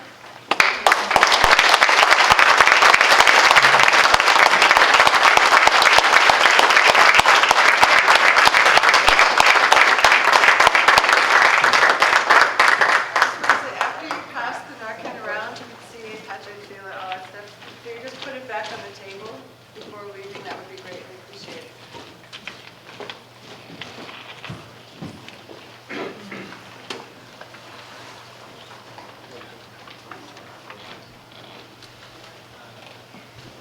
Hi, my name's Dennis Sullivan, and I am a drug addict and an alcoholic. First, I'd like to just thank everyone for being here and for asking me to speak, and members of the panel for being here. I was just sitting there thinking how, none of you guys are really directly affected by this. You can give up your time to try to help, and it says a lot about what kind of people you are. And, so thanks for that. And all day I've been wondering, just thinking to myself, like, what am I going to say when I get there? Because I'm so used to talking to other drug addicts, but I never really speak to people who don't have a problem with drugs. So the best I can come up with is that I'll tell you a little bit about my experience, my story, and what happened to me, and hopefully it inspires maybe some hope or some questions you can ask after. So I grew up in Wilmington, and I had a really good childhood. I came from a good family. I became this person that I could never imagine myself being. I was stealing from my parents. I was lying to everybody. I really had no friends except the kids that I did drugs with. My life in such a short period of time had gotten so much worse, and it was no longer fun. I could see the disappointment in my family when they saw me, and I felt it for myself also. So I made a decision that I'm not going to do this anymore. Little did I know that I didn't have the ability to stop doing it. So I would say for probably maybe another, I don't even know, 3 or 4 years, I was trying to get off drugs. And I can say I honestly wanted to. I just didn't know how to do it. I remember going to rehabs. My first couple, I've been to a lot. My first couple detoxes, people would be like, "Oh, is this your first time in rehab? Yeah, you'll be back." And I remember thinking, like, I'm so much better than you are. There's not a chance of coming back here. Like, I'm done. I'm not doing this. I remember talking to my mother on the phone, apologizing to her, telling her it'll never happen again. I'm so sorry. And honestly meaning it. Meaning every word of it. And then my mother would come to pick me up, and on the way home, I would be thinking, how am I going to get high when I get home? So at this point in time, my family was still trying to help me, like a good family would do. And I remember I was in a program, and my mother had called me and told me she started going to Learn to Cope. And that's where my mother met Carol. And I told one of the kids I was in there, I just mentioned to him my mother started going to Learn to Cope. And he told me that was called the Mother Mafia. He's like, your life's going to get a lot worse. And he was right. So I think what Learn to Cope taught my mother in particular was to not help me anymore, to make it as miserable as possible for me when I'm using, which I think goes against every instinct like a family member would have. But when I have no other options, I'm kind of put in a situation where I either have to get better or I'm gonna die. So I remember I was trying to stay clean, I couldn't do it, and I got sectioned to Bridgewater, and I was there for 30 days, which, if you don't know what that is, it's basically they send you to jail, pretty much in a nutshell. And it was miserable, it was awful, I couldn't believe I was in there, and this is it, I'm not doing this anymore. I can't do it anymore. So I came home, and I think like within a week I got high again. And within a week of that, I was back in Bridgewater again. And I remember just sitting there like, why can't I stop doing this? What is wrong with me? And I remember I always had a plan to get better, like if I go to this rehab or I do this or I do that, and I kind of just gave up. Send me wherever you want to send me, I don't care, do whatever you want to do. And I ended up going to a rehab in New Hampshire called the Plymouth House. And when I was there, they started saying things to me that made a lot of sense to me that I hadn't heard before. They explained why I was a drug addict. Like I went to other programs where I knew I was a drug addict, but I didn't really know what that meant other than I like to do drugs. They explained to me that I had an allergy, which basically is like an abnormal reaction. So like for me personally, when I take drugs or alcohol, once I start, I can't stop. So like 1 equals a million. I've had a bunch of experiences where I would just want to be a regular kid. I would want to hang out with my old friends from high school. I'd go to the Patriots. I'd want to watch the Patriots game, so maybe we'd go to a bar, and I'm just going to have a couple beers and go home and go to work the next day. And I would end up having a couple beers, and then I would start drinking hard stuff, and then everyone's leaving, and I'm like, where are you going? And then I happen to find the one guy there with cocaine, and then I'm nervous that I can't go to work because I need sleep, so then I'm looking for heroin, and then no one sees me for 2 weeks. And I'm like, what happened? And like, so it made sense to me that I'm physically different than other people, like I have an abnormal reaction. And then they told me about a mental obsession that I had, which basically was it's like an intrusive, reoccurring thought or idea that's stronger than reason. And so it's basically I get this idea in my head that I want to get high, and I don't have the ability to talk myself out of it. I don't have the willpower to say, you're going to lose your job. I don't have the willpower to say, I'm on probation and I'm going to get drug tested tomorrow. I can't do this, I have to wait. Or I just can't talk myself out of it. So like when they started talking to me like that, it just made a lot of sense, and that was a 12-step program. So I went through that program and I left there and I went to a sober house and continued to take the 12 steps. It was really the first time that I tried to get sober that once I took the drugs and alcohol out of my system, I actually like did some work, like to actually change. And that, like Dr. Falzone was saying, that's the hard part. I mean, from there, the 12th step is to help other people. So luckily I had a bunch of people in my life who helped me, and then me and my father and another person opened a house, sober home in Wilmington called Michael's House. And we named it Michael after Carol's son, because Carol was such a huge part in helping my family and in my recovery. So Michael's house is a 12-step house. So while guys are living there, they're actively participating in the 12 steps. It's kind of like a transition from like going from rehab.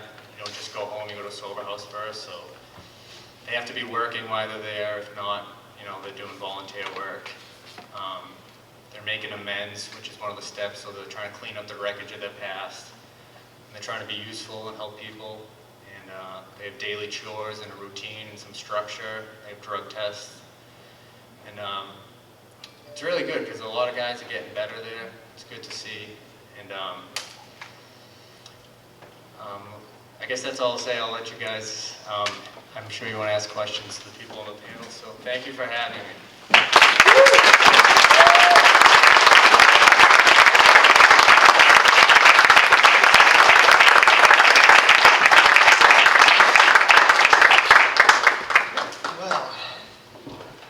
Well, I think I should have thought of this as a 2-day seminar.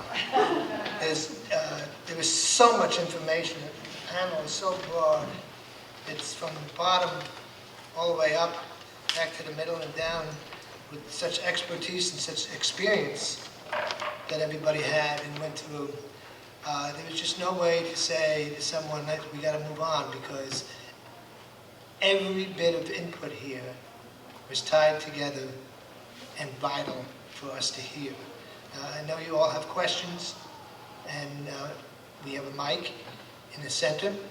If anybody has a question, and I'd like to ask anybody at the panel, fine.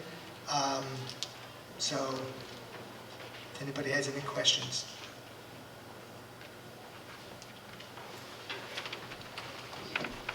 I'll use my outdoor voice.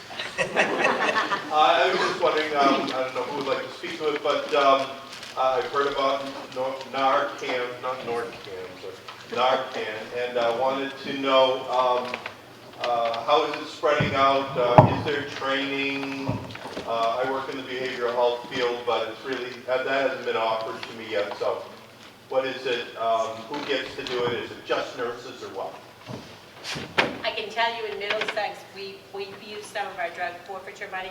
I like to take the money that we're allowed to take from drug dealers and spend that money to do good with it. So we've used that money. We've provided Narcan to all of our first responders, our police and fire departments across the county. We've done a number of trainings for them.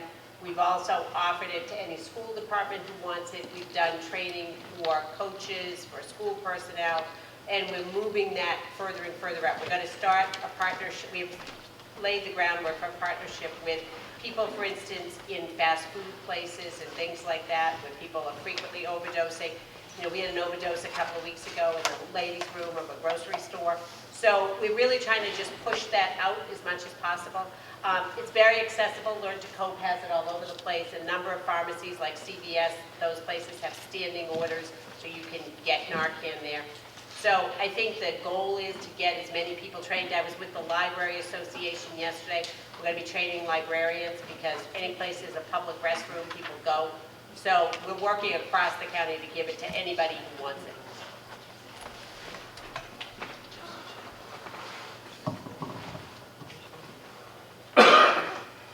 Just have a discussion about Narcan.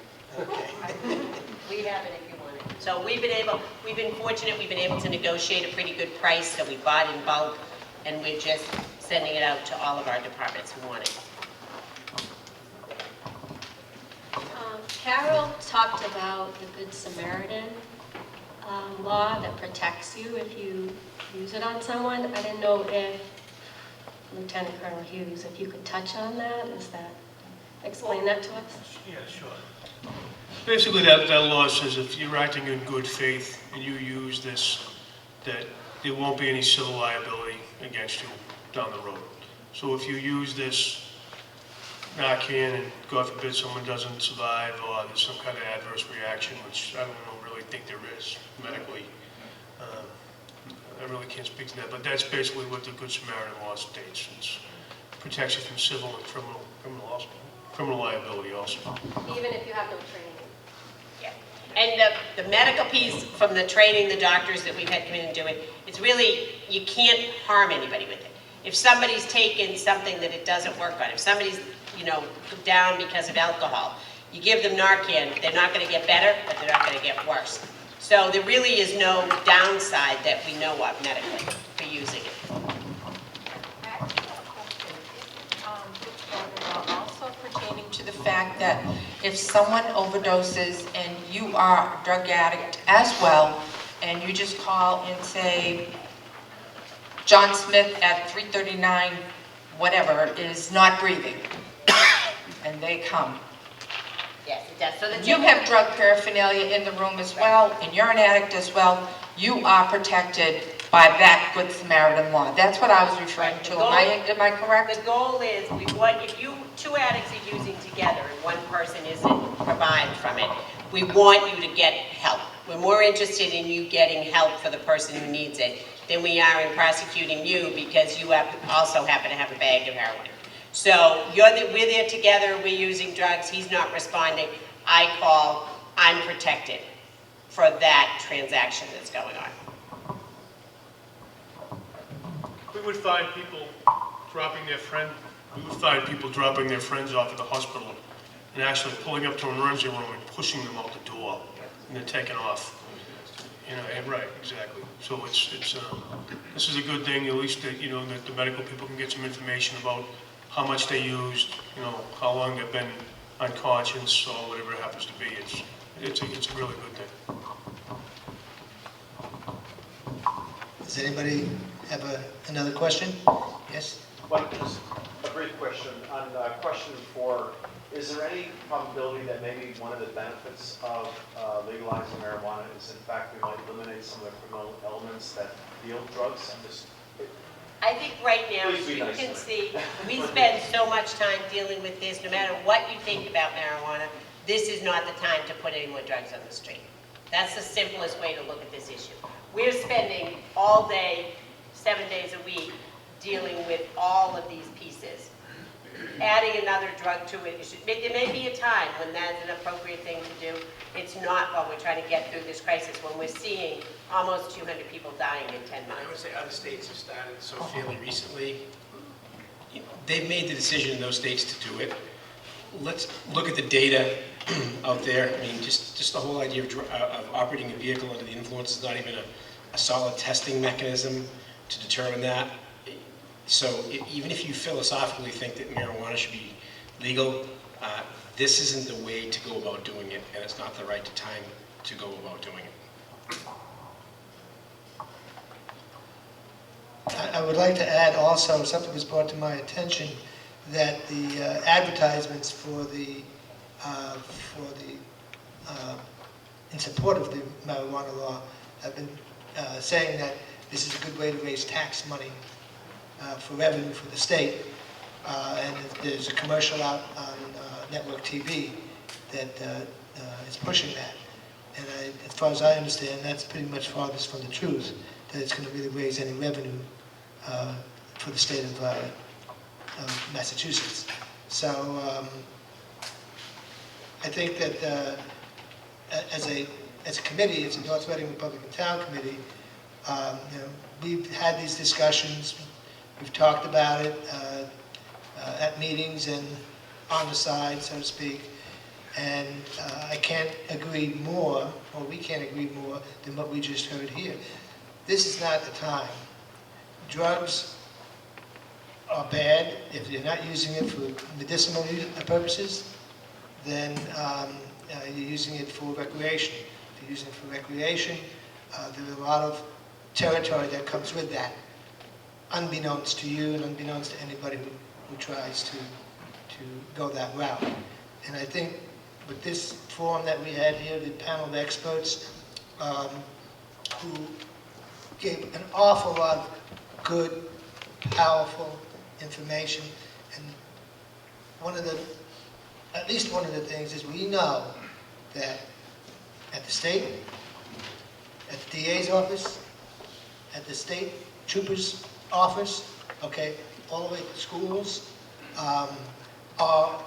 there is a great effort to overcome what's trying to overcome us and ruin our lives, people that we would know.